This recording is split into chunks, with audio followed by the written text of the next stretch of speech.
বন্ধুগণ দেখুন, এটা একটা বেগুন গাছ। এটা কয়েকদিন যাবত দেখছি আমরা, বিকেলবেলা হলে এরকম হয়ে যাচ্ছে, ঝিমিয়ে যাচ্ছে। দেখুন পাতাগুলি যেমন কীরকম হয়ে গেছে।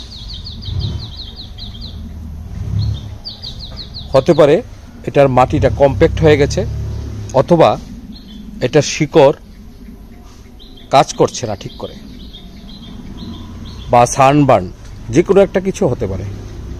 এই সময় আমাদের বিশেষভাবে দরকার হয় এই ওষুধটি।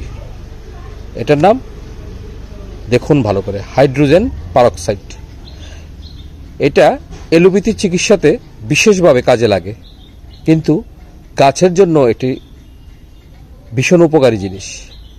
এখন আমি একটা পাত্রে 3 লিটার জল নিয়েছি, তার সঙ্গে 60 ml হাইড্রোজেন পারক্সাইড মিশিয়ে নেব।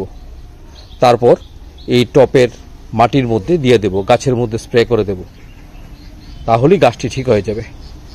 হাইড্রোজেন পারক্সাইড গাছে শিকড়কে ঠিক করে এবং অতিরিক্ত অক্সিজেন যোগান দেয় শিকড়গুলিতে, এবং বিভিন্ন রোগ প্রতিরোধ ক্ষমতা তৈরি করে, এবং যদি কোনো ভাইরাস ঘটিত রোগও থাকে সেটা ঠিক করে নেবে।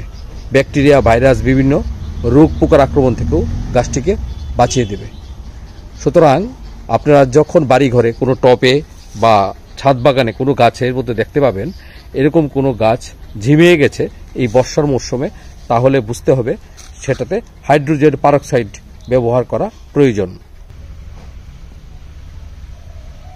এটা যে কোনো কেমিস্টের দোকানে পাওয়া যায়, কেমিস্টের দোকান থেকে জোগাড় করে আপনারাও সেটা দিতে পারবেন। ফার্মেসি থেকে কালেক্ট করে নেবেন, তাহলেই হয়ে যাবে। দামও খুব একটা বেশি না।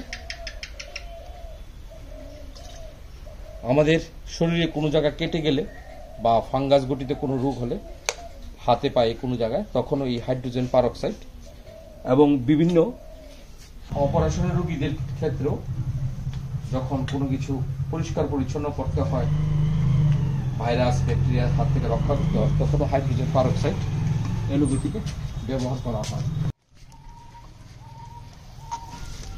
এরকম বর্ষার মধ্যে যখন কোনো গাছ সানবার্ন হোক বা রোগে আক্রান্ত হয়ে গেছে বা ঝিমিয়ে গেছে, তখনই আমরা হাইড্রোজেন পারক্সাইড ব্যবহার করতে পারি।